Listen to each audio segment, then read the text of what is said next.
ready to go. Thank you.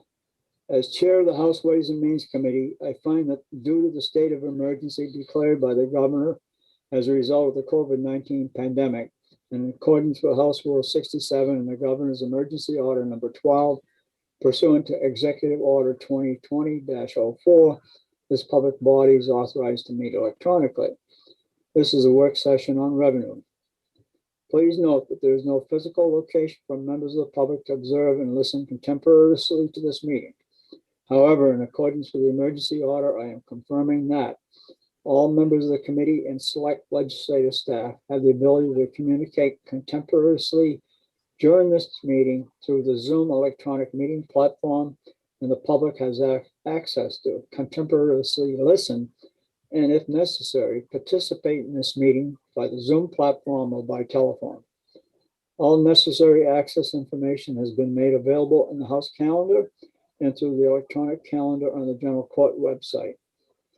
The notice for this meeting complies with the House Rules RSA 91-A.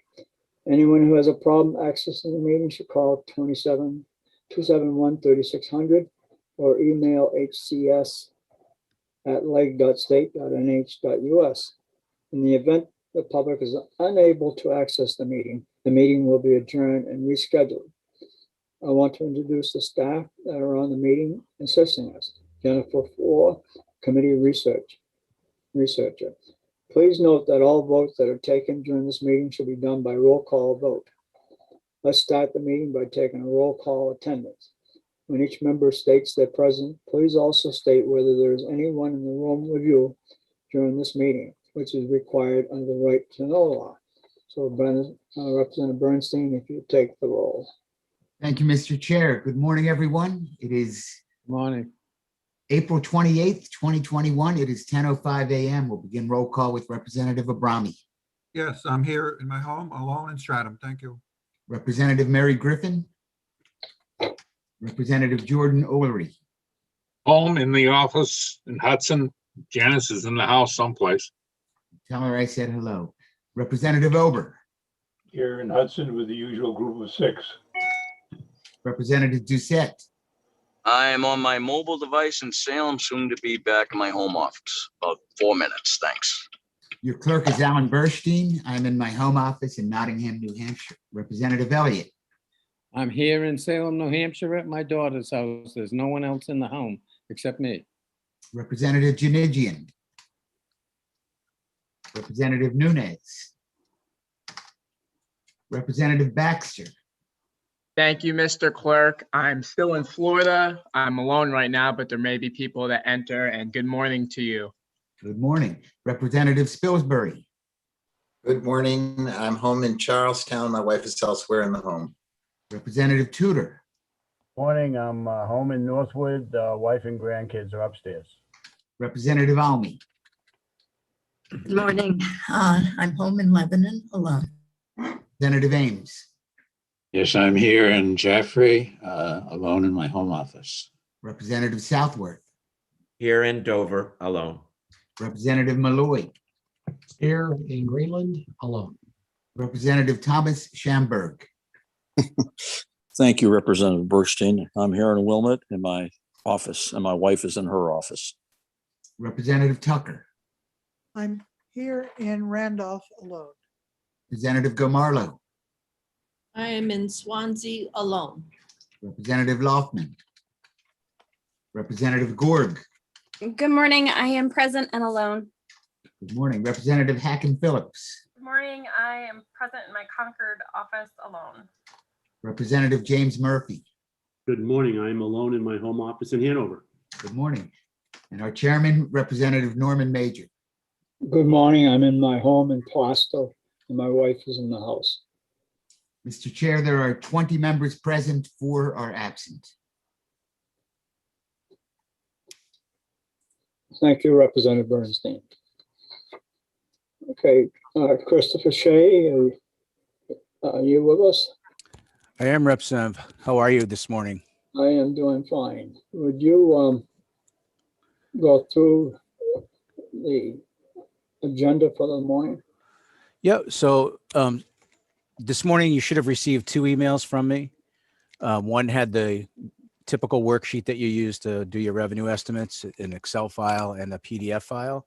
And then a second email was where I provided you with the agencies that the Senate Ways and Means has dealt with to date. So there was 3 agency documents that I sent you, as well as the website that you can find that information.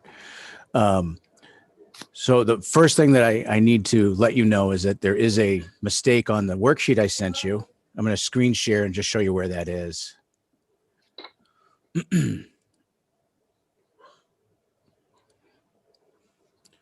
So on the worksheet, there's the tab, this DRA high-low estimate. So I filled in the information that you're going to be hearing from DRA about today, but I failed to show you the percent changes on row 5 on the business taxes. On this screenshot you have right now, you see it's 2.6 and then 3.5 for 23. I think on the old document, you have the prior numbers. So once we're done today, I'll send out a revised worksheet to the committee. So this is page 3. Of the PDF file, yep. And then the only other, I mean, it's the typical worksheet. I tried to eliminate some rows that I thought you didn't need anymore. So I got rid of fiscal year 2021 to help consolidate, what you have on the page. But it left the agency information from January, and then where the committee had agreed to estimates on February 23rd, and then again on March 18th, I left those in the worksheet as well. And then just bolded the lines of the new agency estimates, and then the committee agreed to estimates this time around. And then just to briefly kind of bring you up to date on the 3 agencies that have presented to Senate Ways and Means. It was Liquor Commission, Lottery Commission, and the Bureau of Securities. The Liquor Commission actually came in with higher revenue estimates than what you see on this document. So the last time they met with this committee, it was 129 million in fiscal year 2021. They presented to Senate Ways and Means a number of 133.1 million for fiscal year 21. And then for fiscal year 22, they went from 138 to 141.6 million. And then for fiscal year 23, they went from 138 million to 141.2 million. So that would be in the document, and I'll populate this once we're done today. The securities revenue had no change when they came in. The Bureau of Securities, Director Glennon had no changes to the estimates. And if you're paying attention to the daily revenues that are being sent out, you'll notice that securities is not in yet. Typically, securities is a transfer that's made at the end of the month. And sometimes what happens is you don't catch that in the daily revenues worksheets that get sent out to the committee, because it sometimes falls on the very last day of the month, but the transaction in the system doesn't occur until the first day of the next month. So Director Glennon didn't indicate there were any issues with collecting revenue. It's just a timing issue. And then the only other 2 other things is the lottery revenue. The only change that Charlie made was that he came up in his revenue estimate for 2021. So he's now suggesting that they'll be closer to 128 million and left 22 and 23 at 125 and 127.5. But I just thought it was good for the committee to know that, because you had estimated 130.6 based on some trending that you had discussed. And so now Charlie seems to be getting closer to that number as well. And you sent these reports from these 3 agencies to us this morning. I did. And I also provided the link where you would find them on the website. So similar to where your documents are, if you go to our website, you'll see a link to the House documents. There's going to be a link to the Senate documents as well. So if next Monday after committees meet, if you wanted to see who presented to Senate Ways and Means and what was said, you can go there and find that. For instance, I didn't share with the committee the discussion that Mr. Ardinger had with the Senate Ways and Means this past Monday. But the presentation is available if you want to go look at that. And then the only other piece that I wanted to bring up was tobacco settlement. You had an estimate of 38.4 million based on the discussions with the Department of Justice. And if you've been looking at the daily revenue, you're going to see that the amount that the state actually received was 47.8 million.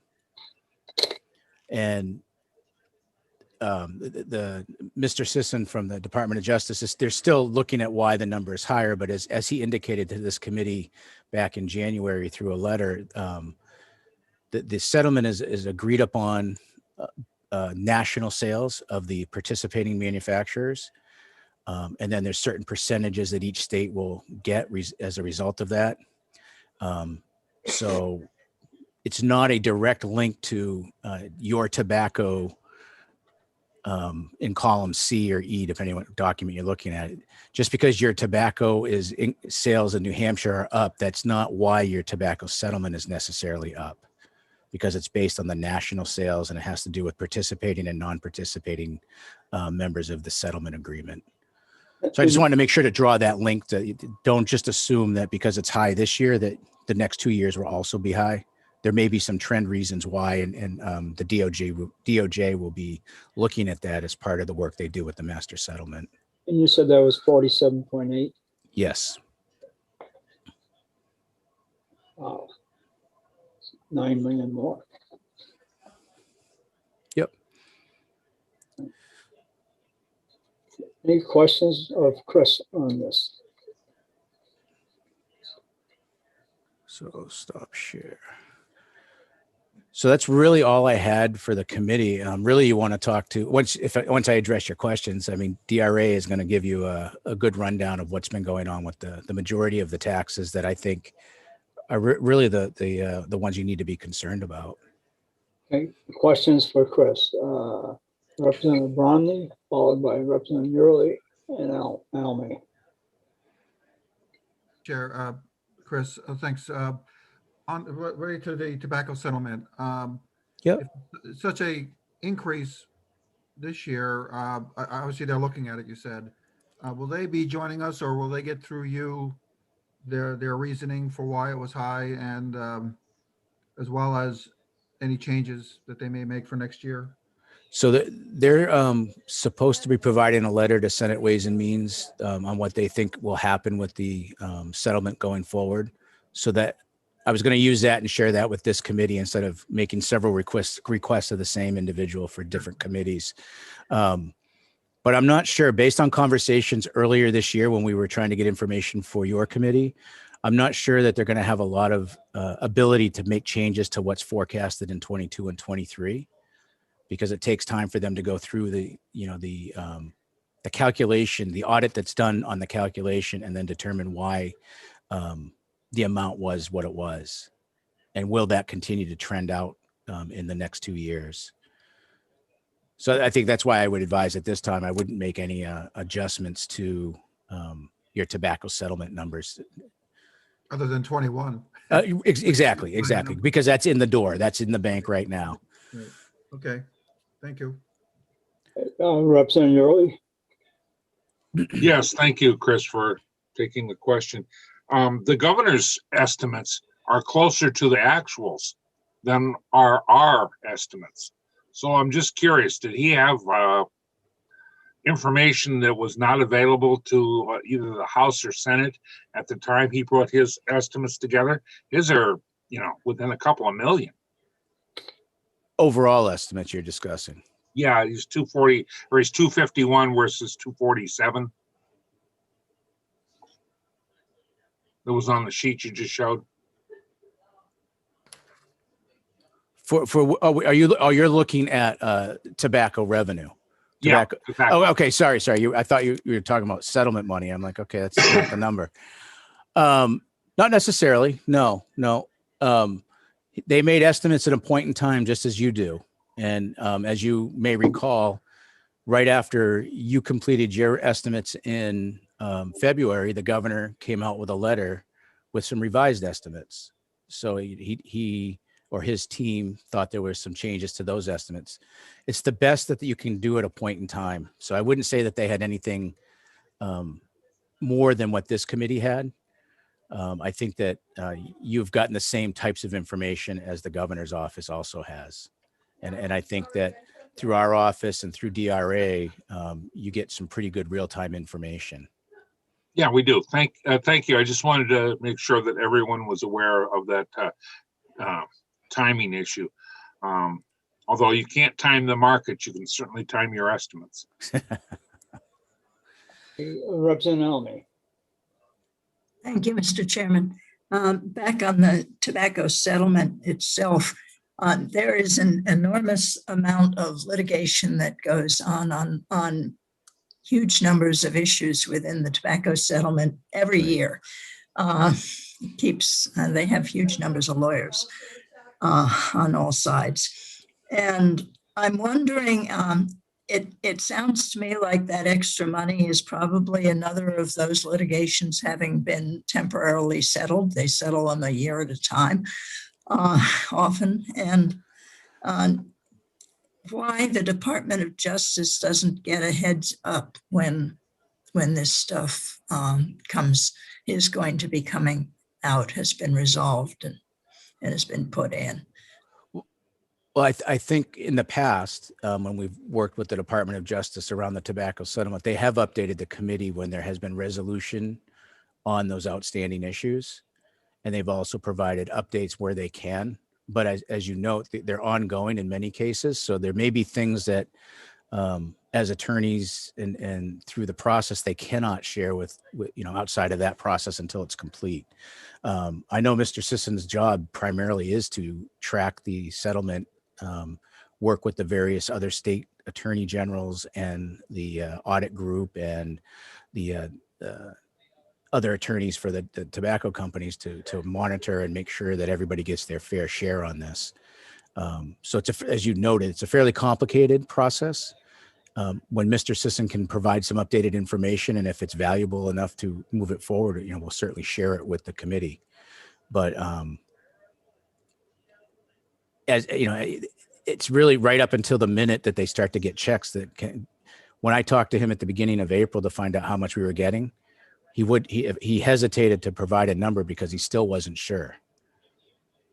And not until the first check came through the door did he, say, yeah, it looks like we're going to get maybe this amount, but wait, let's make sure the second check gets in and it is that amount.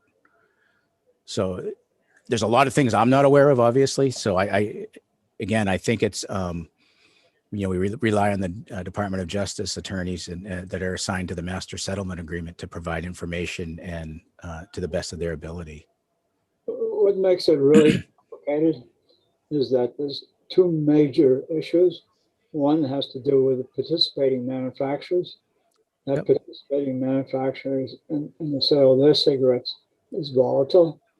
And then the non-participating manufacturers is also volatile. And to try to figure out the right percentages from the participating and the non-participating, adding them together. And they're arguing with all the attorneys from both sides. It makes it very difficult. I see Representative Abrami has his hand up. And Representative Almy. Bromley. Okay, thank you, Mr. Chair. Chris, back to securities. Yep. Well, if that last payment doesn't make it by Friday, and let's say it comes in Monday or Tuesday, that will be treated as April revenue, correct? No, it would probably show up in the May revenue. It will. Okay. It's that's quite it's a 16.7 variance. Pretty big. But I know. What the concern is really your yearly revenue. Right. I mean, the state divides up on a monthly basis, what they anticipate receiving. But as long as the revenue is trending to meet the plan that the state, the year plan, I think that's the bigger issue to pay attention to than whether you got it in April or May. As long as it comes in the door. If you don't get it either day or either month, that's the bigger concern. Why isn't the money coming in? It was anticipated in April. We didn't see it in May. Why? But as I indicated, Director Glennon had stated to the Senate Ways and Means earlier this week that revenues are on track with what he's estimated. Right, so what you're saying, if it misses, it'll probably be in May. Yeah. We look at the revenue focus. Yep. On 5/8. And the revenue focus would note that. Okay, it would have a So footnote. in the narrative part of the revenue focus, there would probably be a comment that would, basically say that, due to timing, the bounce is going to show up in the next month, but Okay. everything came in like it should have. Righty, thank you. Yep. Just one question I have, Chris. Yep. $8.6 million. Was that came in extra? Was that primarily from the non-participating manufacturers? I don't know the split on how the revenue is attributed.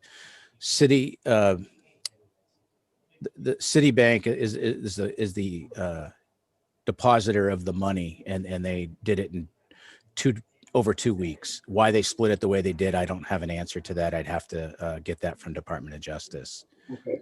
But it's always been split, or at least the last couple of years. I know it's been in over 2 payments that they've done that. I don't know why though.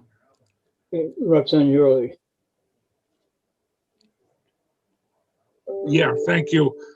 With the tax, excuse me, with the tax being delayed another month, how is that going to affect the I&D revenue coming in? Or is it going to have an effect at all? I know it's been delayed another month, although taxes are supposed to be paid by last week. Right. But so the delay it's on the federal return for an individual. The New Hampshire didn't delay its return, so you should have paid your taxes on time. But I would defer or would ask you to allow DRA to respond to that. They would have a better sense. But I think the answer I can give you is I don't know if there's been a delay or as a result of the federal government pushing it out a month. Okay, thank you, sir. Representative Elman.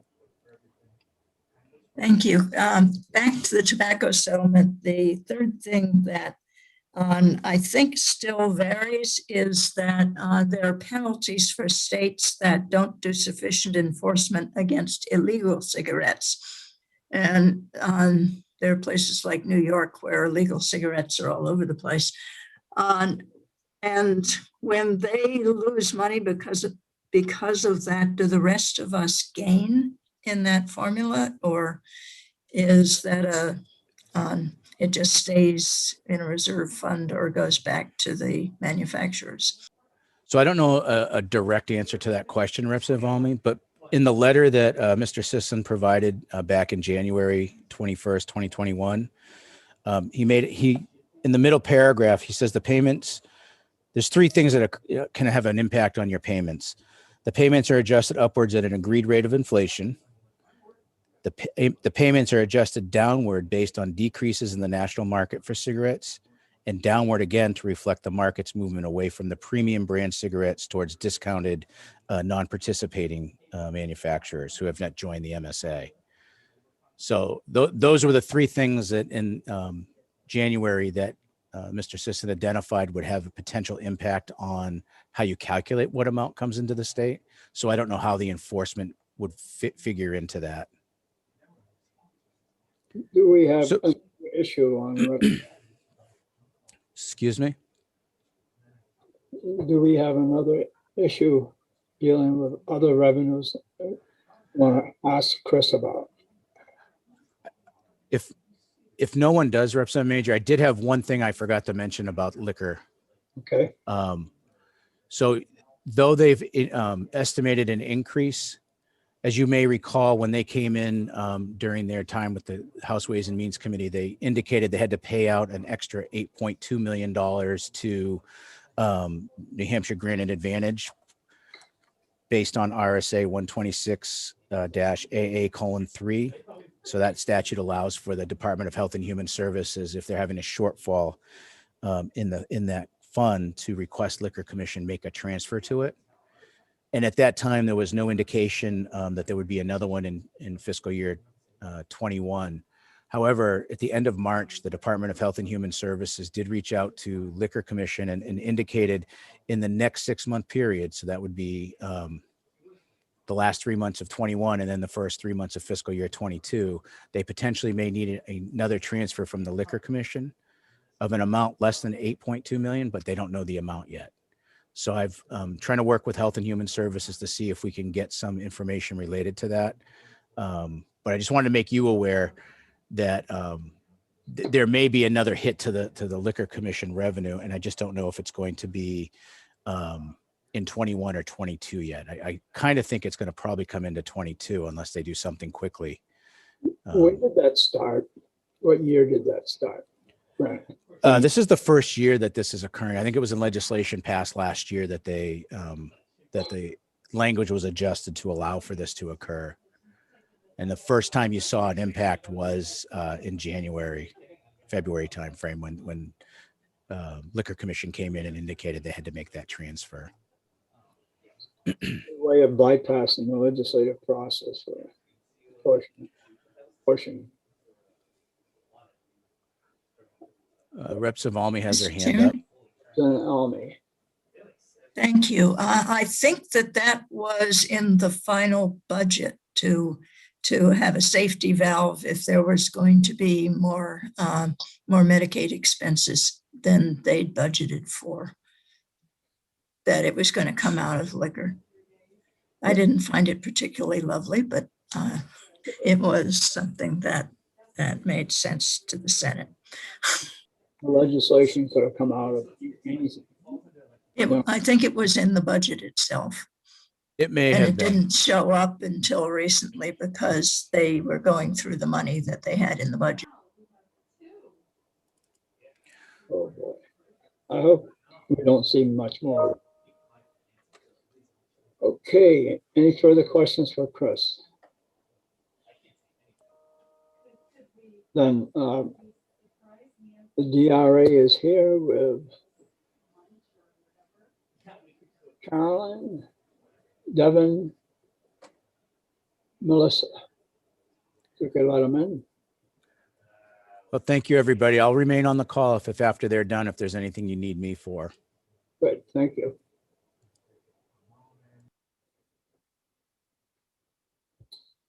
Okay. Carolyn? On the way. Now, they sent us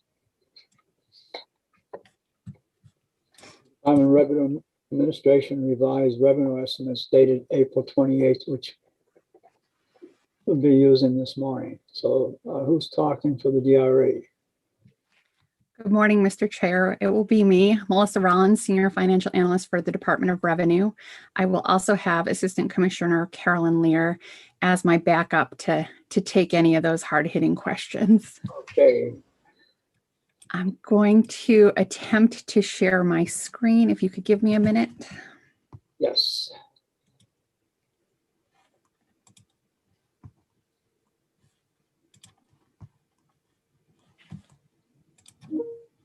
Okay, this is the document everybody should have.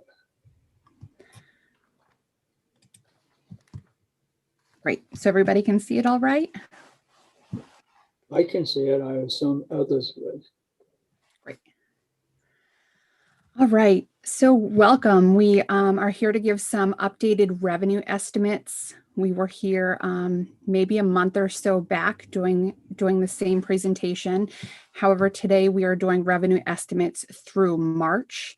We're going to be talking about, or I'm going to be talking about our major taxes, business profits tax, business enterprise tax, meals and rentals tax, tobacco tax, interest and dividends tax, communication services tax, real estate transfer tax, and utility property tax. We have in the chart below our fiscal year 21 revised estimates. These are net of the anomalous receivable. I think at this point the committee's pretty familiar with that, and we know we need to remove those anomalous receivables so we can have a nice solid base to grow fiscal year 22 off from. And then we will also be presenting revised fiscal year 22 and fiscal year 23 growth ranges. In the chart, you will see under business taxes and interest and dividends tax, we have TBD, to be determined. As you know, right now, we are in the middle of, or getting close to the end of the bulk of the revenue coming in for those taxes. we're receiving returns right now for COVID periods, and we really wanted to make sure we got all of that revenue in those tax return process so we could do a deeper dive and really understand what's going on and why the revenues are so high for business taxes this month. And I believe we'll be coming back in May to give you updated estimates on those taxes, which would include March and April. We're looking forward to that. Great. Us as well. Us as well. Also on this page, I just wanted to draw your attention to, which you're pretty familiar with. Some taxes have fared pretty well during this pandemic. As you can see that with, we have tobacco tax at 22%. We have real estate transfer tax at 30% ahead of plan. And then other taxes have not fared as well.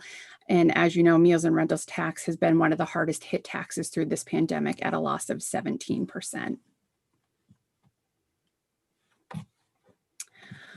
All right, moving on to business taxes, just give you an update of where we were at through March. Fiscal year to date through March, we were 100.7 million or 21% ahead of plan, and 113.1 million or 24.2% ahead of prior year.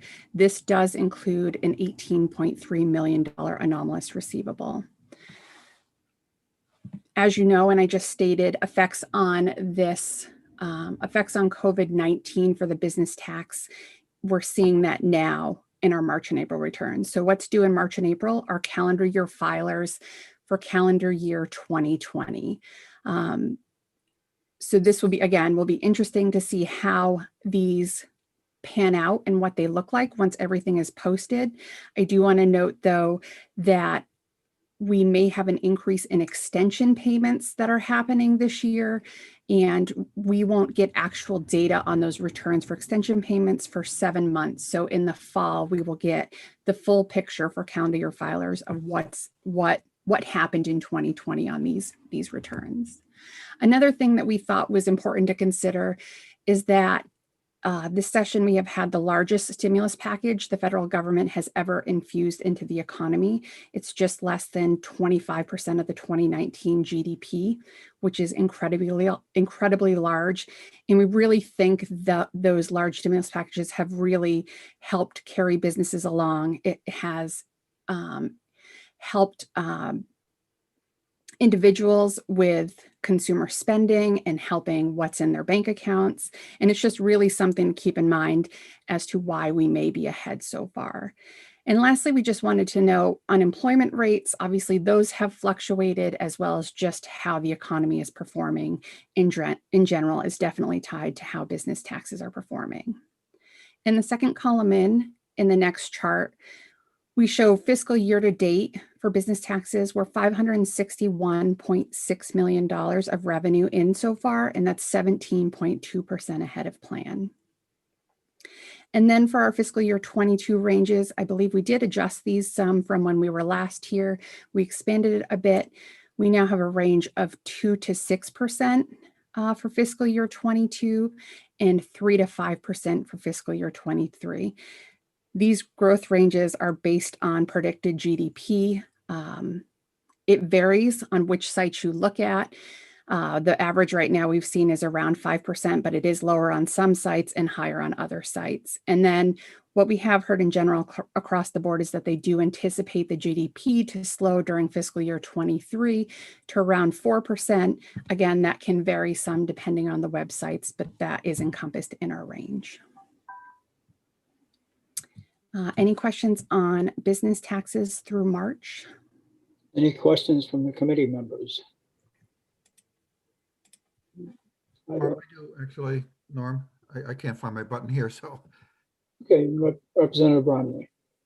Yeah, I think, I don't know when you want to have this discussion, Mr. Chair, about how we want to project for future years. I guess it depends on whether we pass SB 3 or not. If we do, then there's some of this revenue, and I know DRA is going to be working on this.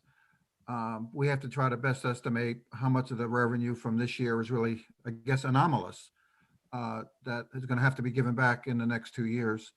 So So is the strategy to continue to predict revenues as they are for 21 without any modification? And then we have a discussion about how much of that would be anomalous, like we have in the past, that we can pass along to the Senate and others that don't spend this money because we're giving some of it back. So that's my only concern going forward as to how we're going to handle that. And we can have that discussion now or later, but I think we need to have that discussion. That's my big concern. That's why I'm not in a hurry on Senate Bill 3. We have a lot of work to do on Senate Bill 3 to try to identify how much of that excess business taxes is associated with the stimulus funds that are out there. And then how much is it going to fluctuate if we pass Senate Bill 3 as is? Because under current law, they don't get a credit for that, because if they use the stimulus funds for what it was intended to, they're not going to get taxed on it anyway. So we need to, number one, find out how much is it going to affect our revenues if we pass Senate Bill 3 as is. And then we're going to have to make a determination, do we want to do that or not? So that's why I figure that's going to take us a while, and we're going to stretch it right out to the end, to the point where we have to make a determination of what we estimate the revenues are. It's going to be our most difficult task. Okay, sounds good. Thank also, something that's going to affect revenues is whether or not House Bill 2 goes through as is. If House Bill 2, or if the budget goes through as is, and if it looks like that, then we know what those numbers would be. But if not, then we would have to make adjustments on that. At least tell them what the effect would be. So we have a lot of work to do, especially with the business taxes. Understanding how much of that is associated with the stimulus, how much of that is associated with forgiving the loans, in addition to being able to writing it off. So I hope that answers that question. Sure does. Thank you. Representative Elmer. Thank you, Mr. Chairman. I'd like to ask Melissa or Carolyn maybe on when they think, how much more information do they think that they will have about these issues by the 26th of May, which is the last date we can get it to vote the next day? I can start with that, and if Carolyn wants to supplement, feel free. So right now, like I said, returns are coming in for calendar year filers. So I think by the beginning or mid-May, we'll be able to look at these taxpayers that have filed. It's called a Schedule 4. So we have a separate line item on a schedule for this PPP information. So at least for the taxpayers that are actually filing returns in March and April and have reported that PPP information, we will be able to have that for you before the end of May.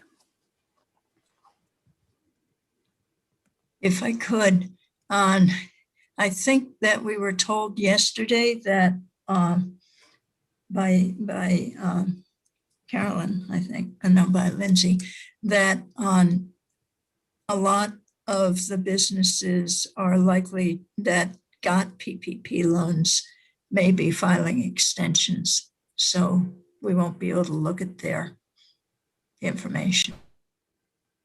And I think that's a fair statement. I did take a peek yesterday at extensions to see what the counts were looking like, and return counts were down and extension counts were up. So as Commissioner Sepp did say yesterday, I think that is fair, that again, we can analyze what has come in. If I could jump in on this, is that the filing of the taxes for April and May, March and April is primarily due to the tax year 2020. And tax year 2020 is our concern on the first stimulus package, which had the PPP loans. The second set of PPP loans was not authorized until January of this year. And so for tax year 21, we will see that effect in what's filed in March and April of 2022. So we'll have to go through the whole process again for that. And so I know that the DRA has combined the two together and came up with about $91 million total effect. But we need to be able to understand how much of that is due to the first stimulus package and how much the second stimulus package contributed to that. That's just one part of the pie. The other part of the pie is, and I'm trying to get somebody from Treasury who understands what's happening in Treasury to let us know how this stimulus package, this huge stimulus package that's been passed, but the rules haven't been written yet, is how can we use that funds? If we can use that funds for supplementing, if we allow the first stimulus PPP loans to be forgiven, so they get double benefit to backfill that. But we have to make a decision on that. But we can't even discuss that until we know what the rules are. And I'm afraid there's going to be a lot, or I shouldn't say afraid. We need to be aware of what the rules are in that $1.9 trillion stimulus package and what the states can use to backfill. And I know there's a bunch of states that are telling the federal government, you can't do what you said initially, is that you can't backfill or change the tax rates because of this. So that's all up in the air. You have anything to add on it, Melissa? I think everything that you said is definitely accurate. Our 22 and 23 estimates just to the growth ranges are based on current law. And I believe if SB 3 is passed, it does go into the surplus statement as a reduction for future years. We need to understand this so that we can warn the rest of our colleagues that this money isn't out there to be spent right away. Because if we spend it and then essentially it passes, then the refunds are going to be asked for after all the extensions are completed in the fall. And we'd have to give that money back. So we spent money we didn't really have. So we've got to understand that.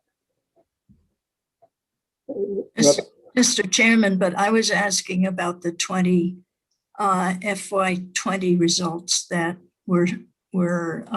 are in FY21 at this point, which is how many of those were actually forgiven. We don't know, and probably a lot of them are going to be an extension, so we won't know till the fall whether they went into 21 or they're going into 22. Right, that's all part of the picture. Representative Tucker. Yes, I wondered whether you could comment, Ms. Rollins, on the fourth listed as a factor. Largest stimulus packages the federal government, probably should say as yet, has ever infused into the economy.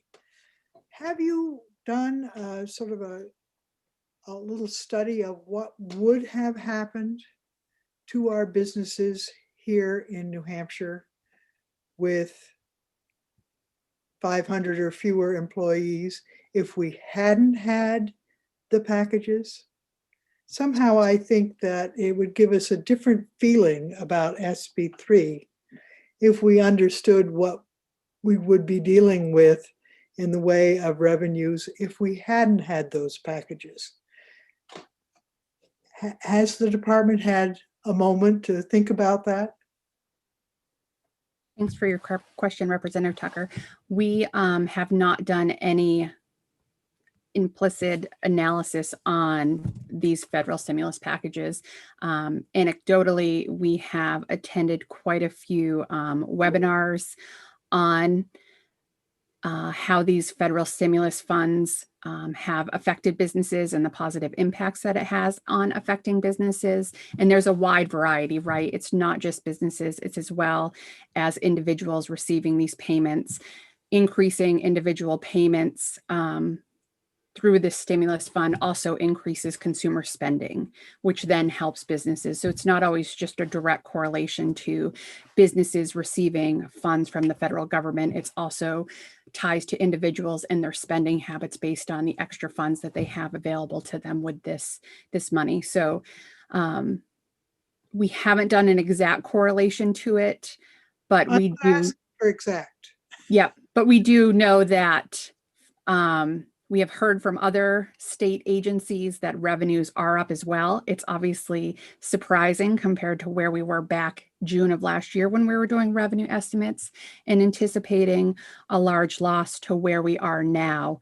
And a big factor is, I think, what the federal government's plan was to infuse the economy with a large amount of funds to keep it whole and not to dip into a recession situation. So I do believe that if we could have maybe the Fiscal Institute or the UNH School of Business could come up with some kind of understanding of what we would be facing in the way of vastly reduced revenues if we hadn't had the federal government infusing that money. And I think it changes the view a little on SB3 to really understand that. And, you know, it really was a partnership between the federal government, the state, and these individuals and businesses. And it would be good to have some clearer picture that's quantitative to understand that, because I think it will change. I understand why the Senate voted 23-0 on their recommendation on that bill. And I think it changes the view of it to grasp it. So anything that you can come up with, I would be appreciative. Representative Ames? Thank you. Yeah, sort of getting back to the immediate estimating question that we are struggling with. It's clear to me, and I'm sure to the rest of us, that that we really lack information now. We're going to have more information after DRA does that deep dive that's been talked about into the information that is coming in this month. With regard to that, I wonder, with regard to the piece of it that involves extension payments, where I know that what DRA receives is not much more than a number, a bottom line number. In other words, the amount that the entity has decided they need to pay, but they don't give any detail on it. I wonder if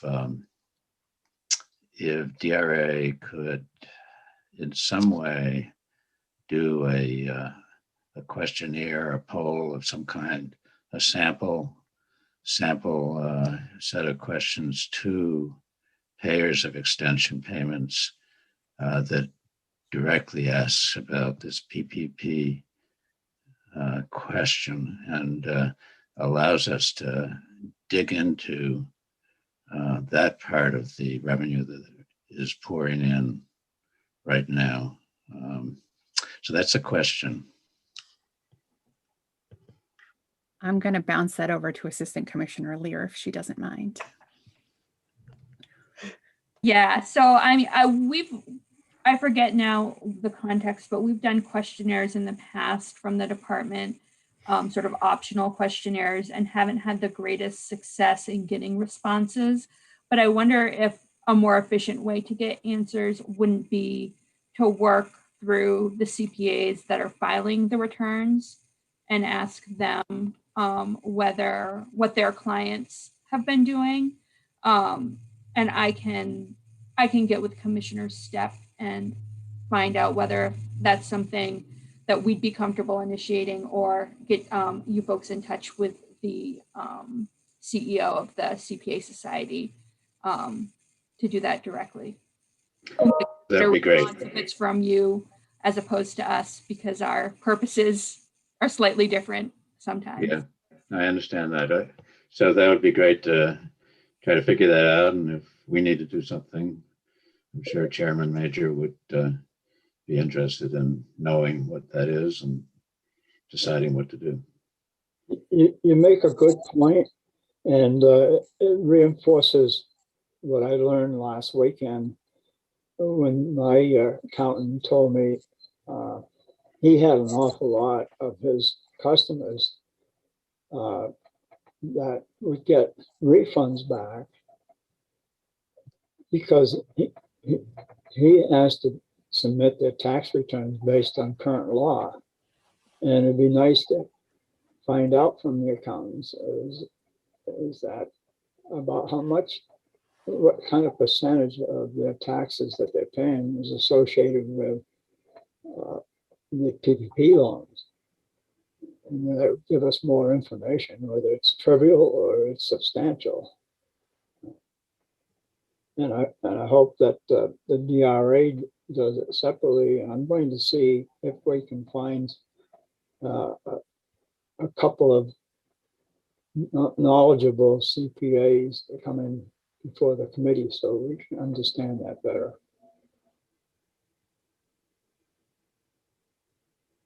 Okay, Representative Almy. Thank you.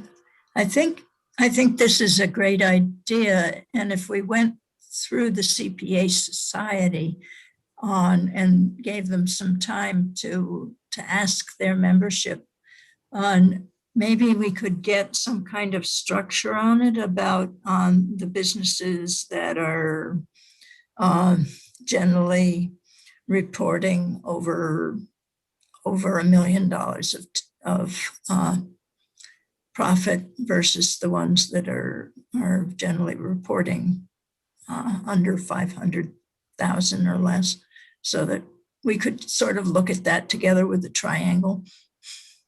Right, and we're going to have to understand that we want to get CPAs that give us the that aren't strictly lobbyists, but will give us what the real story is. That's why I think that the CPA Society would give us a broader range of CPAs. I think that at least a lot of the small ones as well as the big ones belong to that. Good point. All right, any further questions? If not, then Melissa can continue. All right, I'm going to move on to the next slide. So meals and rentals tax. We have the historical breakdown up top just for reference: 80% meals, 17% room, 3% motor vehicle. So again, like I said, meals and rooms tax has been the hardest hit tax during the pandemic. Fiscal year to date through March, it's 61.7 million or 20.8% below plan, and 45.9 million or 16.3% below prior year. This does include a $1.6 million anomalous receivable. However, some things to factor: we know things are changing out there. We have the COVID-19 vaccine distribution is occurring, as well as some increased consumer confidence. We have lifted travel restrictions. So I think we're going to start seeing a change on this recovery rate as we start to come out of the pandemic. For fiscal year 21 low, we have 315.4 million, which is 18% below plan. So obviously we're 20.8 currently. So this assumes a gradual improvement during these last few months of the fiscal year. And we're basing that on consumer confidence growing, people ready to get out based on the winter, as well as these continued outdoor dining options that we did see start to happen at the spring of last year, but have now even expanded further this year. And then our high is ending 17% below plan, or 320.4 million. This assumes a faster improvement for the last few months with that consumer confidence coupled with travel restrictions being lifted, and then consumers just trying to get back to normal. Our fiscal year 22 range is 5 to 10% growth over 21 base. Our low is equal to fiscal year 18 M&R revenue, and our high is equal to around fiscal year 19 M&R revenue compared to 21. And then 23, we have M&R going back to normal. As you know, those who have been around for a while, the historical growth rate for M&R is typically around 5% year over year. So we have this 4 to 6% that, depending on where 22 lands, gets us back into a normal range for meals and rentals. Happy to answer any questions on this tax. Representative Southwood. Thank you, Mr. Chairman. Thank you for taking my question. Just as a reminder, the meals part also includes a lot of prepackaged meals from typical grocery stores. I mention that because my store, I was selling little packages of wings and things that are all prepared. And it does seem like that's been very popular. So I didn't know that was anything that you had noticed, or if that really is a big percent of the meals tax. I don't think we have a breakdown on grocery stores, and we could look to see what the growth rate change is there, because not everything in the grocery store is taxable. But as you mentioned, Representative Southworth, those items are taxable. I think it's a really good point. I brought it up in the past, and it's not necessarily on this slide, but we have seen a pretty interesting shift in meals and rentals tax, where operators have been pretty creative to maintain some status quo, or even just to get through this pandemic. And they've done that, like you said, more takeout options. They've expanded, like we said, to outdoor dining. We have more people staying at Airbnbs versus hotels, and just a lot of creativity through this industry to sort of keep them up and running. So I wouldn't be surprised if we did see an increase in those type of prepared meals. Thank bringing you. in revenue. You're welcome. Representative Early. Thank you for taking my question. As a percentage of meals and rooms tax, the Airbnb type short-term rentals, what percent of that is it? And then I have a follow-up. Let me just open. I'm not sure if I have a total percent.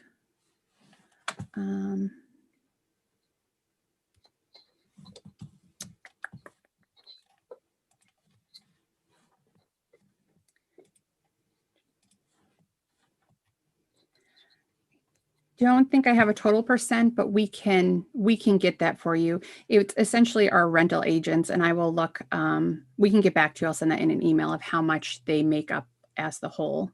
Yeah, that'd be bread and breakfast and rental agents type stuff. Would that be the area? Sure. We have those categorized in two separate categories. So I think I can give those to you individually as a whole as well. All right. The only reason I asked that is because apparently some of the resort areas are banning short-term rentals, notably Conway last night. Interesting. I wonder what the effect on revenues would be by that. Yeah, it would be curious to see that. I do know that rental agents have been performing well. They have been ahead of prior year, whereas hotels have been taking a loss compared to last year. And my nice colleague, Devin Roderick, has let me know that rental agents make up 3.9% of total revenue for February. Ken, Thank you. You know, if state law allows towns to limit short-term rentals? Carolyn, do you know that information? I don't know the answer to that question, whether local zoning laws would permit outlawing short-term rentals. I suspect what local towns would rely upon is that short-term rentals might constitute a business as opposed to a residential use of property. And I think a town's ability to regulate business versus residential use is pretty well established. I suspect that would be the analysis. Representative Alney. Thank you. Just to add to that, I think you and Patrick and I have been with the city of Portsmouth in summer studies in which they were talking about doing that and having done that, I think. But I wanted to ask about something that's been worrying me looking at, we seem as a state through in the newspapers at least to be advertising the state as a place you can come without a mask, without a vaccination, and party. And if we get another major outbreak of that sort, we're going to be discouraging all of the people that would love to travel but don't want to take risks of that sort. And I don't know how we could get a handle on whether this could be a problem for the future or not. But we are advertising ourselves as the place to come for freedom in New England at this point. Not specifically through the BEA, I don't think, but through all of the stuff that I see in the media, printed and social. That's a statement, right? Yeah, it's a worry. Okay. Further questions? If not, Melissa, you can go on to the next tax. All right, our next tax is tobacco tax. Again, we just have a breakdown of the taxes. 92% is of the revenue is cigarette stamps and 8% is other tobacco product. This tax has been performing well. We've spoke a lot about this tax in previous presentations. Fiscal year to date through March, we're 32.7 million or 21.8% ahead of plan and 31.6 million or 20.9% ahead of prior year. Again, as we've stated several times, the Massachusetts ban on mentholated tobacco and other flavored tobacco products has been a real windfall for the state of New Hampshire. And we've heard this anecdotally from other states saying they as well have seen an increase in their sales based on the Massachusetts ban. For fiscal year 21, we have sort of a tighter range here as we're ending the fiscal year. We have 240.2 million for our low. That's 19% ahead of plan. That's assuming sort of all things continue as usual. And then for our high is 245.1. That's 22% ahead of plan. And again, that's continued with this Massachusetts flavor ban, and then potentially some increased cross-border sales due to consumer confidence and travel restrictions lifted. For our 22 growth ranges, we have a negative 3% to 0% for 22. This is based on historical year-over-year reductions. And then we've tempered this and accounted for any residual offset by e-cigarettes and the Massachusetts flavor ban. And then for fiscal year 23, we have a negative 4% to negative 1%, which is a loss consistent with historical trends. Just one other thing I wanted to add on this tax is once we do end fiscal year 21, we will have a full year of the Massachusetts mentholated banned products as well as flavored OTP products in our revenues, which is why you don't see that continued increase in 22, because again, it's one full year of encompassing it, and we assume that will be our new base at that point. Happy to answer questions on this tax. Before we get to questions, Melissa, in Congress right now is a law to ban menthol cigarettes nationwide. And that's active in Congress right now. If that passes, then that would give us a step function loss in our tobacco revenues. Do you have any idea how much that would be?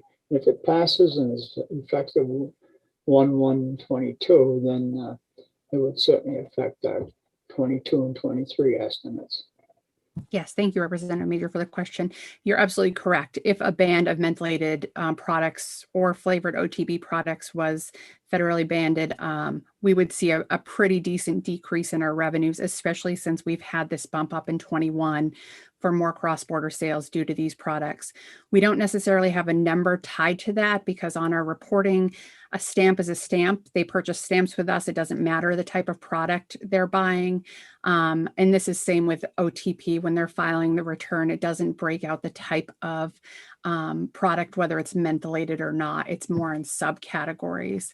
However, we had reached out and we do have anecdotal evidence that our increase in what wholesalers and retailers are seeing is a pretty massive increase on the border towns based on this mentholated ban. So again, if we did see that pass in the federal government, which I do think has come up a couple of times and hasn't made it through, if we do see it, we will see a reduction in our tobacco tax revenue. Thank you. Representative Bromley. Yes, thank you, Mr. Chair. Melissa, I think I brought this up a couple of months ago. I guess we need to keep an eye on what Massachusetts may do in terms of any legislation to rescind this ban on menthol cigarettes because they may miss the revenue. I think there were a couple of bills, but maybe within a month we should take another look at that before we finalize our revenues to see if there's any action on those bills. That's more of a statement than I guess a question. Any reaction to that would be fine. Yeah, we do get some information on other states and legislation. I haven't seen anything updated on Massachusetts thus far. I do know that Connecticut does have a bill out there banning mentholated products and flavored products. So that's one we were looking at, but I haven't seen anything updated for Massachusetts yet. But you're accurate. It's something that should definitely keep an eye on. Okay, thank you. Representative Almy. Thank you. Can you look at the last 12 months or FY20 and see, oh, that is the FY20 breakdown, that 8% is other tobacco products. So it's still maintaining the breakdown we'd been at before the pandemic.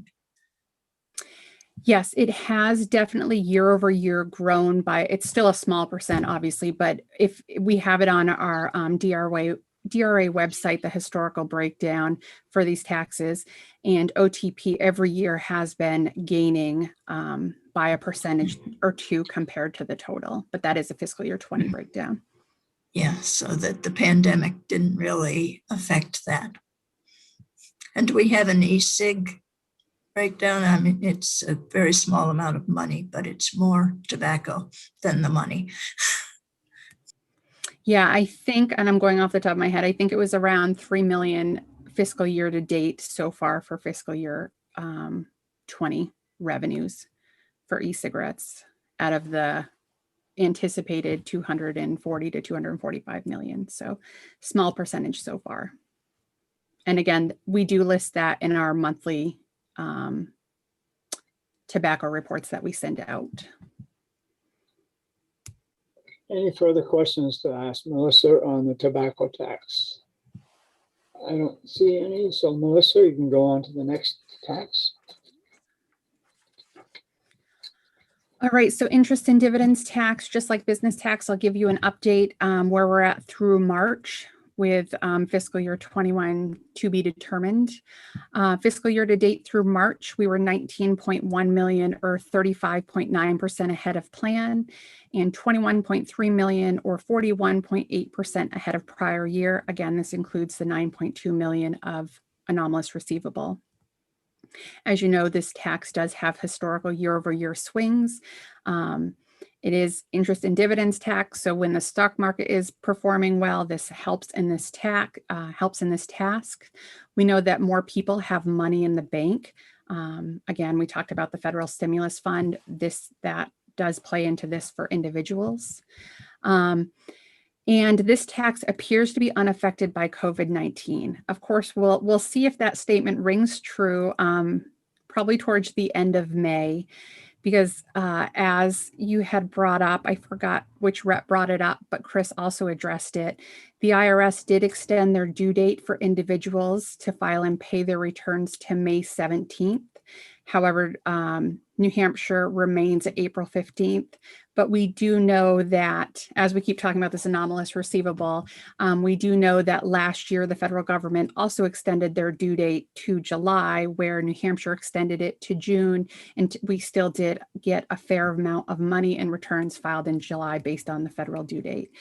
So I think as of right now, interest and dividends tax is down. But before we can jump the gun and say it's down and it's trued up payments, I do think we need to see what happens in May. So fiscal year to date for fiscal year 21, we're 63.1 million or 18.6% ahead of plan with the anomalous receivable removed. For our growth ranges for 22, we have 4 to 6%. This is based on past performance of the tax coupled with anticipated GDP. And then in 23, we have a 2 to 4% growth range. This is a slowing of the growth based on past performance, as well as anticipated reduction of GDP in that 23 period. Happy to answer any questions. Representative Almy, followed by Representative Southworth. I think Representative Southworth was first. Okay, Representative Southworth. Thank you. Just for clarification, if this tax is reduced and repealed, will that go in the surplus statement?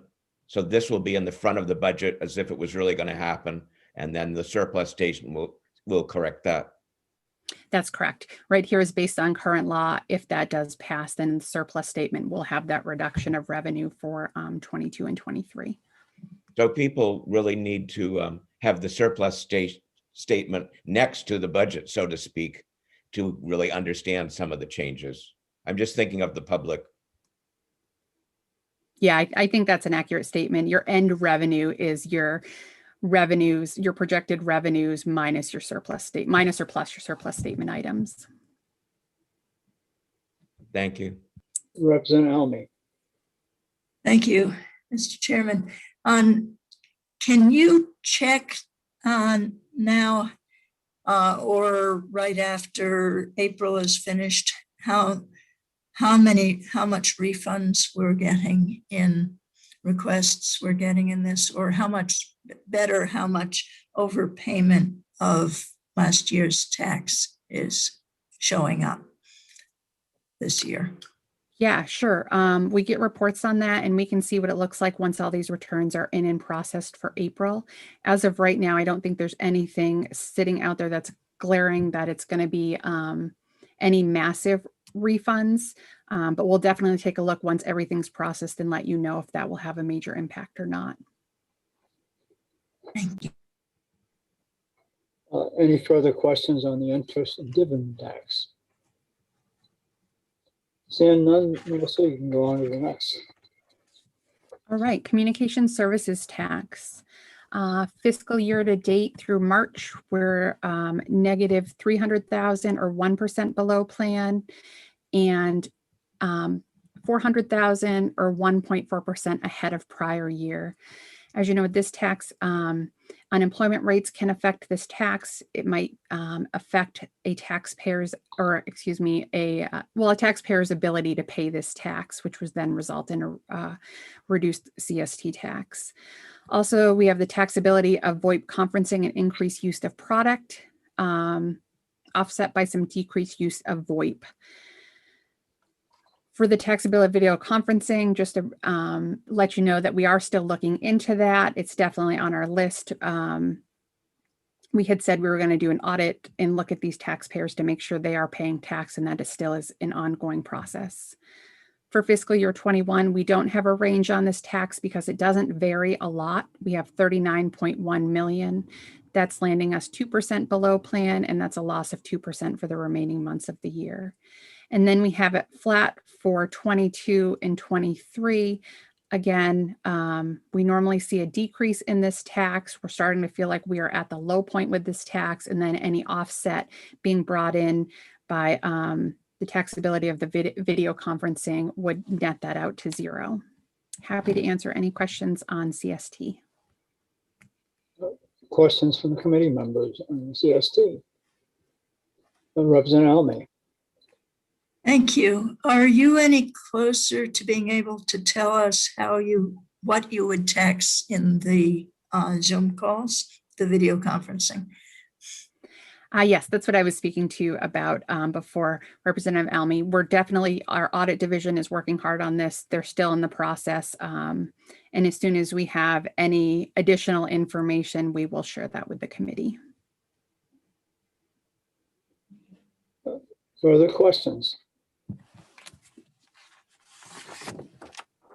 Seeing none, go on to the real estate transfer tax. All right, real estate transfer tax. This tax has been performing very well fiscal year to date through March. We're 32.8 million or 27% ahead of plan, and 27.3 million or 21.5% ahead of prior year. We've noted this before, but I'll say it again just so we don't forget. When looking at fiscal year to date, being that 21.5% ahead of prior year, we do want to note that there was a $5 million transfer this year to the Affordable Housing Fund. That was new, that did not occur last year.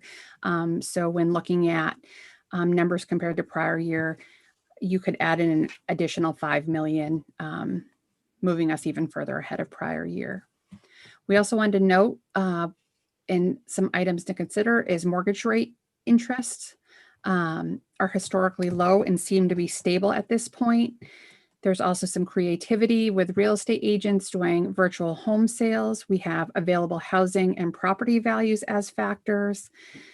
And also it's important to remember that there are inventory shortages out there. They keep seeming to get bigger every month, as well as cost of building supplies being more expensive than they have in prior years, and a lower affordability factor, meaning in the beginning of the pandemic, you had interest rates low and home prices low. And now you fast forward a year later, because of all the competition in a buyer's market, you may have interest rates still low, but housing prices have increased, making what people can afford a smaller range than maybe they did a year ago. For fiscal year 21, our low is 201.5 million. That's 27% ahead of plan. So essentially that's assuming where we're at today is going to continue through the rest of the year. And then our high is 205.7 million. That's 30% ahead of plan. And that's in saying we're going to have a slight increase from where we're at today. For our 22 ranges, we have a -7% to a -2%. This assumes that we're going to start strong in the beginning of the fiscal year as we are ending the fiscal year strong. And then it's going to be a gradual shift down of performance less than what it was for fiscal year 21. And in 23, we have -10% to -8%. And this picture essentially is assuming historical trends were maintained through fiscal year 20 through 22. So removing the housing spike and what's happened today, if we were just continuing to grow without this blip, what would it look like? And that would put us -10% to -8% compared to 22. And this also falls in line with economist predictions for what the housing market will look like during this time frame. Are there any questions on real estate transfer tax? Just a question, Melissa. I think I read yesterday that the existing home prices for the first time exceed the price of new homes. Have you been aware of that article? I haven't read that yet. I wouldn't be surprised. I do know, I think it's how's the median sale price from last March through this March is up 16.5%. And year to date, it's up 19%. So that does fall in line. Yeah, because you can't build houses fast enough. Yes. Okay, Representative Almy. Thank you. I think this may be related to that, and I don't know if it's occurring across the state, but we have an enormous lack of construction labor in our part of the state. And we've got a lot of projects planned, and they're big projects, and I think they managed to bring labor from somewhere else and are going to probably be able to build. But all of the smaller construction groups just can't find enough people to do half of what they had planned to do. I have because we don't have housing for them.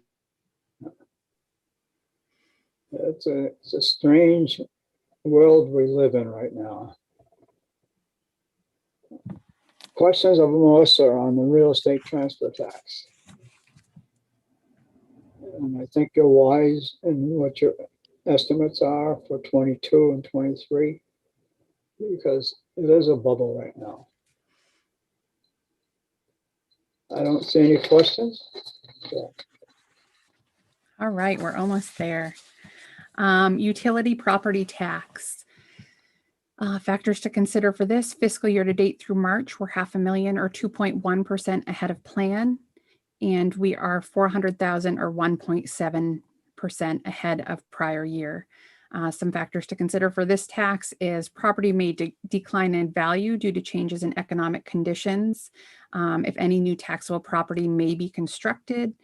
And then lastly, UPT doesn't appear to be impacted by COVID-19 thus far that we've seen.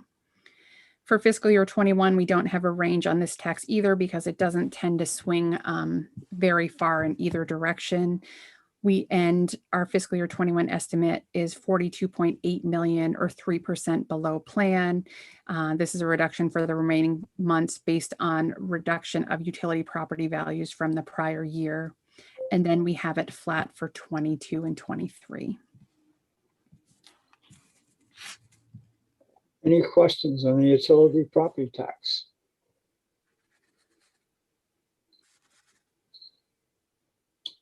Okay, I think you have some wrap up to do, right?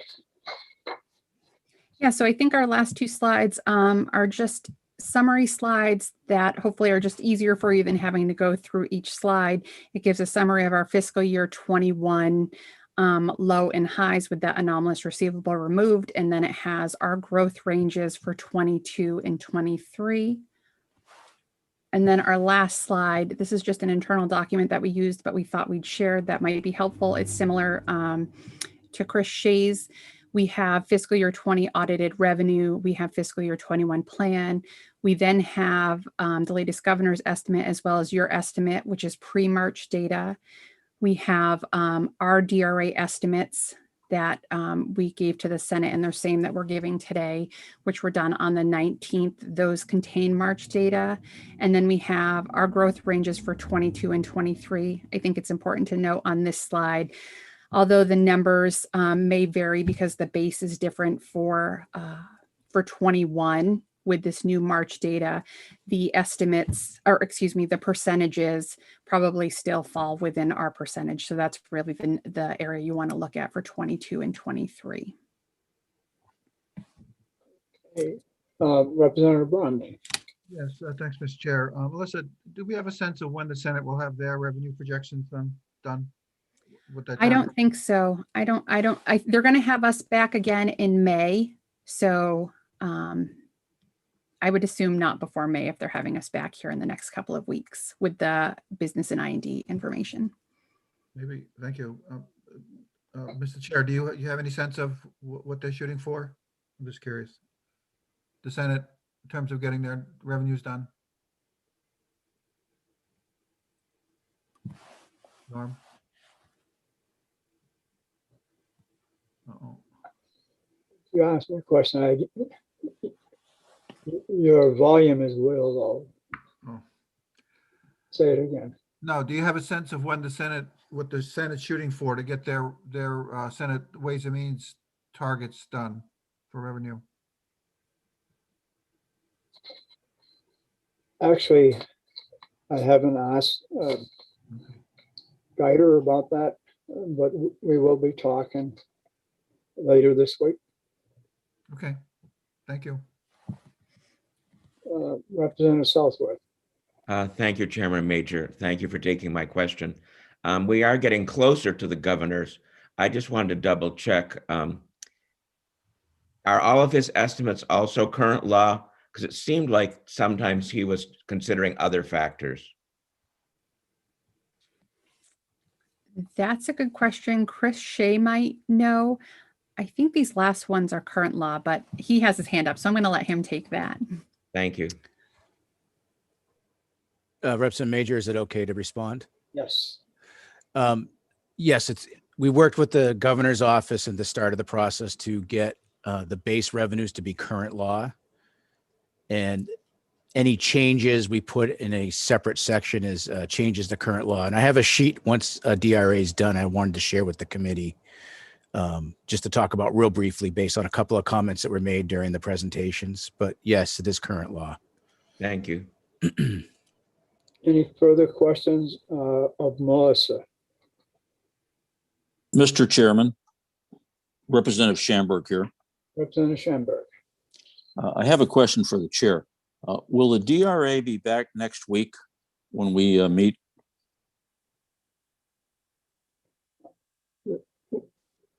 I expect that the DRA will be with us every time we meet with the revenues. And what I've done is I've scheduled revenues next week for Wednesday. Okay. Tuesday next week is going to be devoted to work sessions on Senate bills. Well, then my question might be, we're always trying to get information. I wonder if the assistant commissioner might be able to answer two questions that when I read their fiscal notes on Senate Bill 3 and Senate Bill 101, 21-1081 and 21-1047. I just wonder if they could just give me an answer. They always say there's data not available, but is the reason that there's not a line on the BPT where taxpayers report their gross business income? Is that by RSA? Is that by rule? Is that by, I don't know. And the FEIN, is that by rule that they're not put on these forms? I just wonder if somebody could answer that question. Carolyn? Sure. So the issue with respect to the FEINs is that the Small Business Administration hasn't given us the FEINs for the recipients of the PPP loans. So we definitely have FEINs for all of our taxpayers on their tax returns, but we would also need that data with respect to the list of loan recipients to match them, to come up with a impact. With respect to why that particular line isn't on the BPT tax return, Melissa can jump in if I'm incorrect here, but it doesn't flow into the calculation of the tax that they owe. And generally speaking, I don't know that this is a statute, but it's a common practice of departments of revenue. We try to only ask for information that we actually need to calculate the taxpayer's tax liability. Thank you, Assistant Commissioner. Thank you, Mr. Chairman. Okay, further questions of the DRA? Once more, anybody have any questions from the DRA while they're here? Don't see any. So Chris, can you share that information with us? Yeah, thank you, Representative Major. So during the presentation, there was a question about current revenue versus changes to revenue. and how that's accounted for. And the answer was provided, I think, by Melissa, that you'll find it on a surplus statement that our office prepares. So if you recall, the House Finance Committee put out a presentation on April 5th. And within that document, you would find a comprehensive surplus statement broken out by general fund and education trust fund. And in that, you would find various adjustments to revenues as well as to your appropriations, because we account for bills that may have passed the body that had an appropriation assigned to it, as well as appropriations in House Bill 2 to establish what the House's position is on the budget. We'll continue to do the same thing on the Senate side. One of the documents that you worked on, and I'll share it right now, during the last few times that we met, was this compare document, which was showing you your estimates compared to the governor and the March 18th estimates. And you'll see the top half of that spreadsheet are the current law revenue estimates, or your base estimates. And then the bottom half of that spreadsheet are the changes to current law, where you addressed House Bill 2 changes, as well as other bills such as House Bill 281, which is the single sales factor delay. And your committee made some suggestions on what you thought the impacts would be. We took that information and we rolled it forward into the surplus statement. I suspect you might do the same thing as you're going through your revenue estimates again. Come up with your basic estimates, and then you may look at some of the Senate bills that you may support or not support and provide an estimate related to that, as well as the status of some of the positions you had related to the bills that you passed. Maybe new information has come to light, or you feel that the estimate you made at the time should have been something different, and we would make those adjustments on this type of sheet for you. So I think it was Representative Southworth who was asking the question. I just wanted the committee to know that we would help you with that process and get you to a point of where you're netting your revenue. So you see the bottom row is your base estimates against all the adjustments you're making gives you your new revenue estimate. And then that is carried into a surplus statement and used against the budget. This is the most important sheet that you have when you do an analysis of the budget. Because as Chris says, your current law is what you see above, and then any changes to the current law that's proposed in the budget, you can see what effect it will have. Then you can add either the negative or the positive effect and come up with your total line, which is at the bottom. And then if there's something in addition to that that's being considered, you just add another line. Yep. And one other just brief comment. When you do your House resolutions, it's just based on the current law. So it's this top half that is in your House resolution. It's not the bottom half, because that gets taken care of in the surplus statement. The top half of this is what goes into the back of House Bill 1 as your unrestricted revenues. So just to clarify, some of the process here and how it's done. So what I foresee doing is taking this middle area that has House Ways and Means, putting it over where the governor estimates are, and then putting your new estimates in here. And then you could see any adjustments you've made from your the revenue estimates that are part of your proposed budget that passed over to the Senate. Good.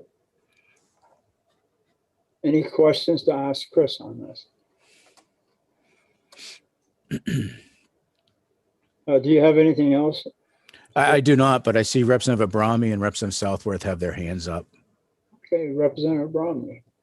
Thank you, Mr. Chair. Chris, so let's say we pass SB 3. Yep. And we know that, and we have to project our revenues for 2001 as they are, and they're going to be a lot more than plan. So that would be shown in the top part. So would we then have to estimate what we think the impact of SB 3 will be in 22 and 23, and reverse some of that revenue out for those years on the bottom of that sheet you just showed us? Exactly. Here in the surplus statement. Yep. Okay. So whatever So the next surplus statement that will be done will be on the Senate phase of the budget. So it'll be based on the Senate's position.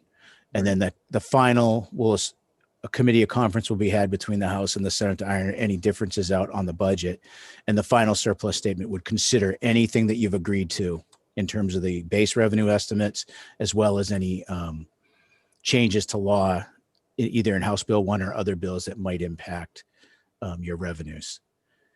Okay, thank you. And Oh, go ahead. And so, you know, in terms of the PPP, you know, you don't have a year by year breakdown of that. So the committee would have to come up with some idea of what they thought in 22, they think the impact might be, and then in 23, what the impact might be. And just as you did with the single sales factor delay, where you came up with an estimate of $20 million gain in revenue in fiscal year 23 as a result of that delay. Okay. So. All right. But that's the way it's going to show, though. That's the key thing. Yep. We know we have a lot of estimating to do, though. So on the worksheet that we discussed earlier, you focus on the idea of your base estimate. You know, what do you think revenue would be if nothing were to change right now? Right. And then you would have your discussions on, okay, if we agree with these changes, what do we think that impact would be, and do we add or subtract revenue to get to a new number? Yep. Sounds good. Thank you. Representative Southworth. Thank you, both for Chairman Major and for Chris. I guess the reason I brought this up is I've had conversations in a number of groups where people have focused on the top half and how well our revenues are doing and so on. And it just seems like people don't really understand the implications of the second half and the surplus statement. So I just think, you know, it'd be really important that we tie them together, you know, going forward. You know, because people have thought we were just passing on the top half, so to speak, as our presentation to the Senate. And really, we weren't. We were passing along the top half plus the possible deductions on the surplus statement. And that's absolutely correct. And I think another confusion that also occurs is that people will look at the monthly revenue focus, for instance, and say, geez, we're really doing great.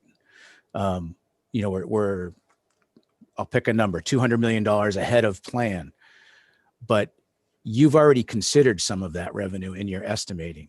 So even when you're looking at, you know, the FY 2021 plan and you're reading the revenue focus that comes out of administrative services, some of that surplus you're seeing or that excess revenue you're seeing has already been accounted for in your estimates. So it's another confusion that occurs, and I'm not sure how you educate, you know, 400 people in one body and 24 in another, as well as the public.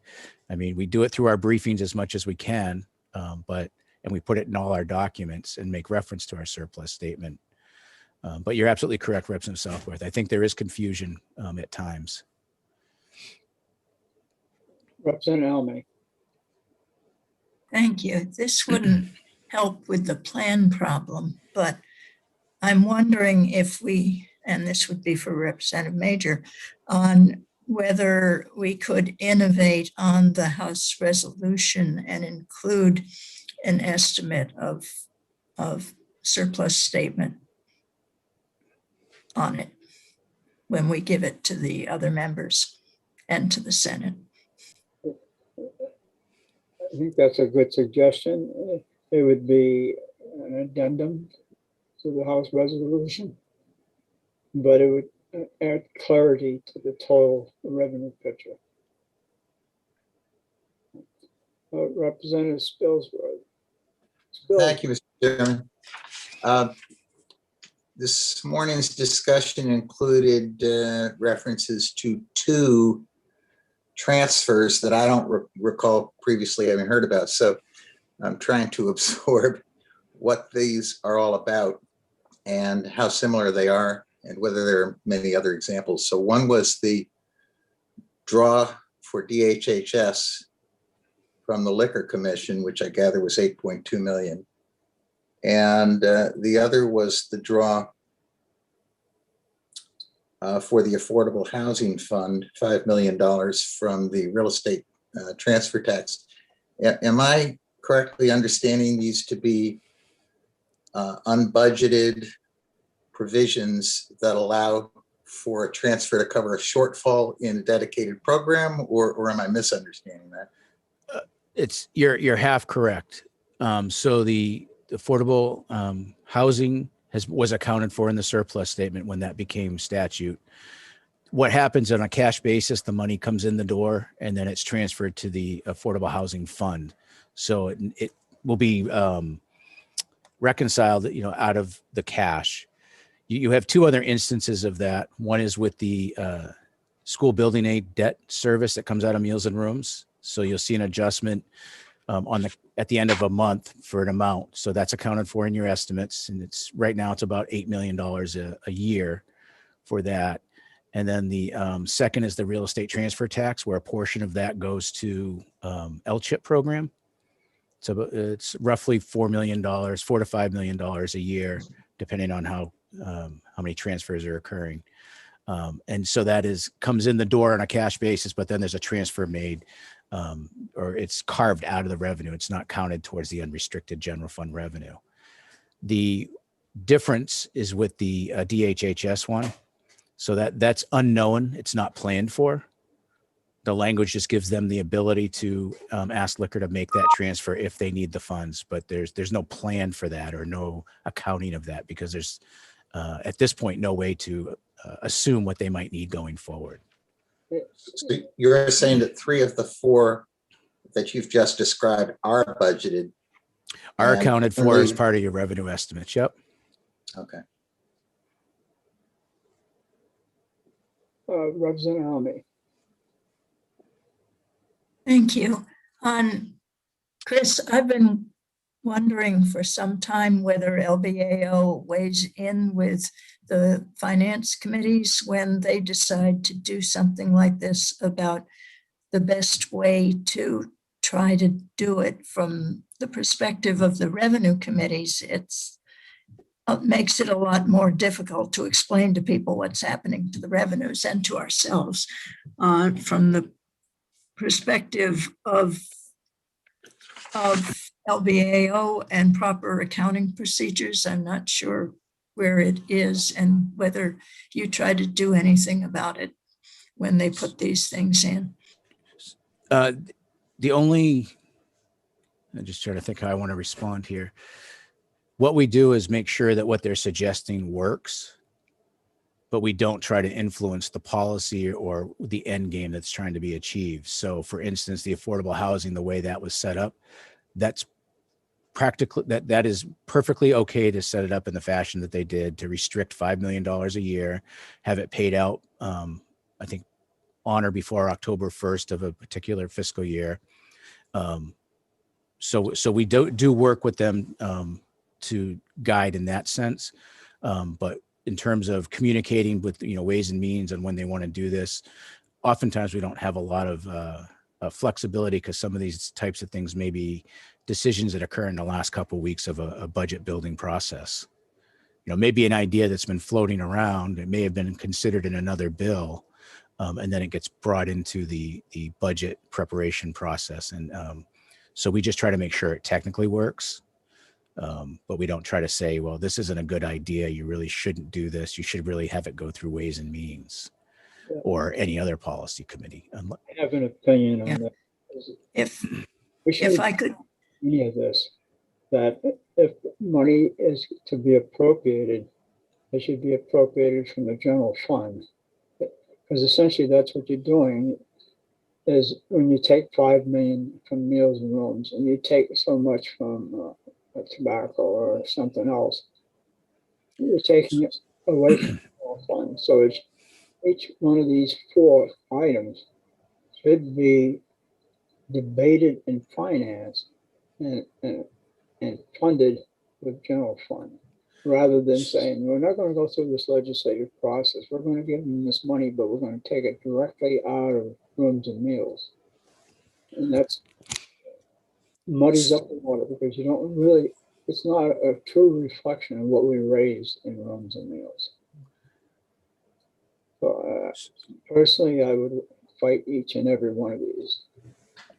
But so many times with these types of situations, it's an effort to try to dedicate a certain amount of money to a certain area or function. So instead of establishing maybe a new dedicated fund, in these cases, there's instances of taking revenue and having it go directly to a particular place where maybe there's a fund already established. But I mean, that's a debate I think that Yes. Members would need to have with themselves. Again, we just make sure that the language and policy seems to work the way the group or committee has intended for it to work. And you do a good job. Thank you. Yes. Might just like to point out that one of those things made fiscal sense. I didn't like it, but we had to pay for the school bonding that was already obliged. And to do that, they had to have a specific source for the bonding. And that was the meals and rooms revenue. Any further questions for Chris? Representative Tucker. Well, it's not a question, but I think that right now there's bonding for water projects that didn't get funded this year. And it's interesting that the school aid did over a long period of time. So these things vary depending on who's making the decisions at the time. But I agree with you. I think it's a circumvention of the process to have a last minute draw on these funds. Makes it very hard for people to understand how the system works. We did that in the early part of the Great Recession, when we had this tail that we felt obliged to pay for. Well, we have water projects. Time was not to respect the obligation. We'll see what the Senate does. I understand that. Representative Gamaro. A process question. So at the top of our revenue estimate worksheet, we have the official plan for FY 2021. And then we've re-estimated several times over the past 2 years. And I'm wondering if the final numbers we come up with for 2021 become the official plan when we vote on 22 and 23, or if those always stay as we estimated in 2019.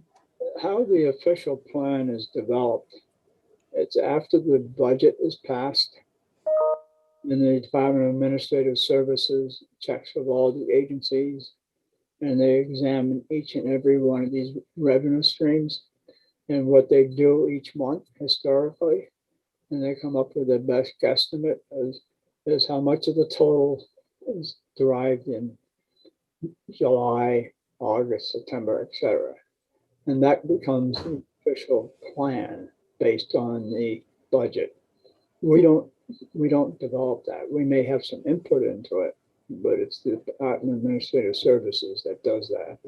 And that sticks with us for the whole 2 years. Okay. Everything measured against the plan. And so our work of re-estimating 2021, that's already been officially voted on, and right, it will either be above or below the plan. Is it an effort to help the finance committee spend funds by re-estimating every couple months or so? What it does, the executive branch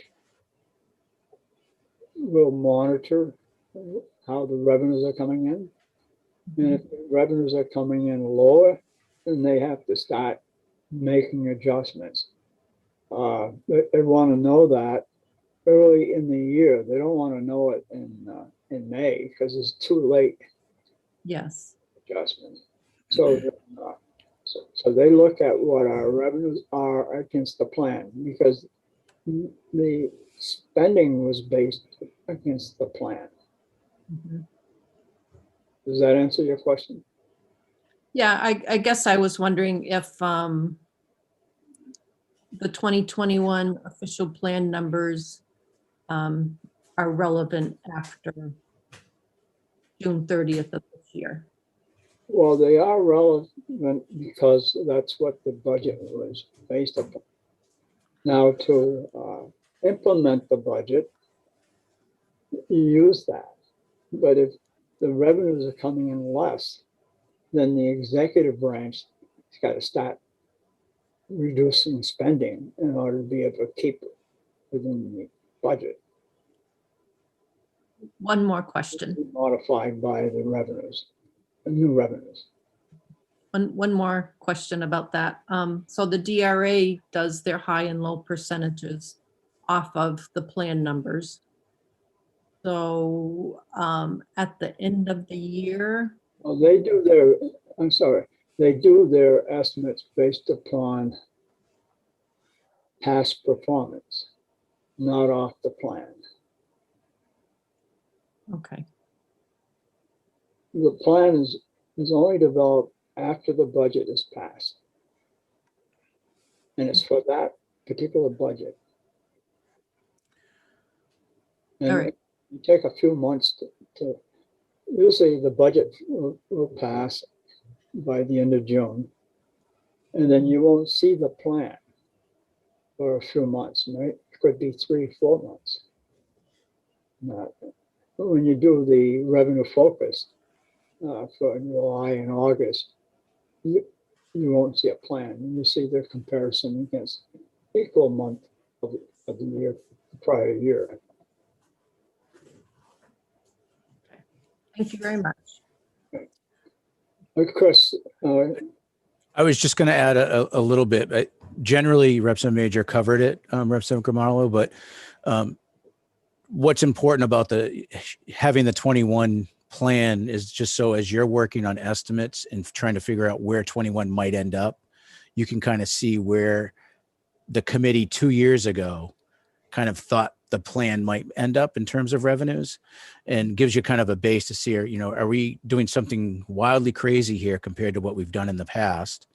And is there a reason for that? M&R, you had a plan of 386.9 million, the pandemic hit, and now you're down to 311 was what you passed, just based on the information.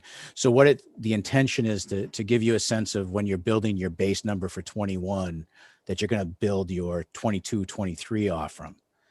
There's no changes to the official plan, as Representative Major indicated, because that plan number is basically was used to help budget the fiscal year 21 appropriations. So it's good that it's the numbers are much higher than what was in plan. That means that you're doing pretty well with the revenue, and we should end in a good position. It becomes much more concerning when your current year that you're in against plan shows a negative number, and what might be happening with trends in your revenue. Going forward, you're going to only see a plan for fiscal year 22 and 23. So 21 will drop off at the end of June. Yep. So. Thank you. One more thing. The revenues coming in, the business taxes is huge compared to what the plan is. And it might lead some people to say, hey, we can spend more money on projects because we have all this extra money. But they have to understand why that money is extra and how much of it they want to be careful of saving, because you may lose it in the future. Okay, Representative Boyd. Thank you. This is a comment. I want to thank Representative Gamarlo for that process question. It was a nice reminder of how this whole thing works. I know I've heard it before, but it's good to be reminded of how our job and what it is we do helps to explain things. And I would also add that I've had the question of what are we doing with the extra, the projections of the business profits taxes and those revenues that are coming in. So this is helpful too. I was not really able to effectively answer that question. So that's all. It's a comment. Thank you. Anybody else? Questions or comments? Then tomorrow, I tried to get 2 speakers tomorrow, but so far we have 1.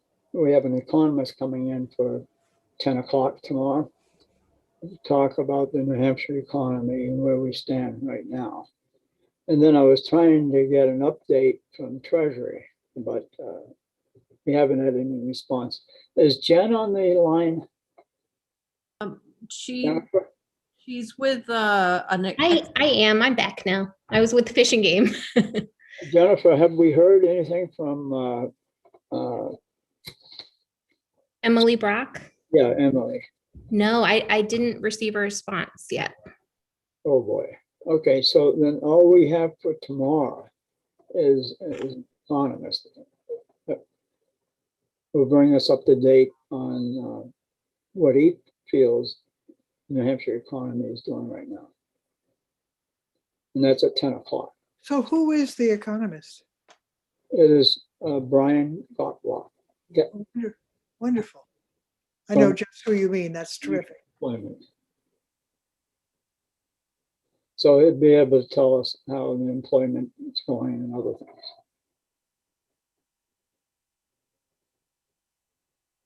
All right, and then next week, we're going to deal with work sessions on the 7 remaining Senate bills, and I've arranged them.